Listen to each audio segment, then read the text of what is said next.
මං ඔය කියන්නේ අර ධනයෙන් බලයෙන් තමන්ගේ සෑම දෙයකින්ම උද්දාමයට පත් වෙලා ඉන්න උදවියට මේ මනුස්ස ජීවිතය කියලා කියන්නේ පින්නතුනි මේ මහ ජරා ගොඩක්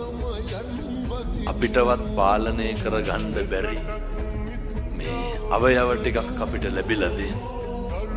අපිට පුළුවන් ද අපේ කොණ්ඩේවත් පාලනය කරන්න පුළුවන් අපිට අපේ දත් ටික පාලනය කරන්න පුළුවන් කියන්න බලන්න මොකක්ද අපිට අපේ ශරීරේ පාලනය කරන්න පුළුවන්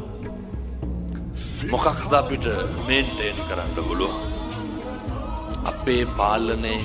තොර වෙච්ච අපිට අපේ ශරීරයවත් පාලනය කරගන්න බැරි කොට මොකක්ද අපි පිරිමහන්න හදන වෛරය මොකක්ද අපි පිරිමහන්න හදන එදිරිවාදීකම වෙනතුනි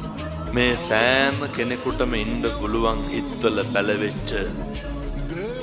ඔය තරහකාරයෝ ඉන්න පුළුවන් මම මේ කියන්නේ 2026 වෙන්න ඕන දෙයක් මේ සෑම කෙනෙකුගේම හිත්වල ඉන්න පුළුවන් ඔය මිනිස්සු කියනවා නේද කාට කෙරුවත් ඔබට කරන්නේ නැහැ කියලා අර කාට කෙරුවත් අහවලාට කරන්නේ නැහැ කියලා සත්පුරුෂ පින්නතුනි මතක තියාගන්න 2026 අවුරුද්ද කියලා කියන්නේ ජන්මාන්තර වෛරක්කාරයෝ නැති වෙන්න ඕනේ අවුරුද්ද. ඒ වෛරක්කාරයෝ අම්මා තාත්තා වෙන්න පුළුවන්, බිරිඳ වෙන්න පුළුවන්, දරුවෝ වෙන්න පුළුවන්,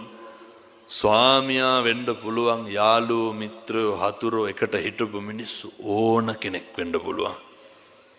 මම කියන්නේ ඕක නවත්තලා දාන්න.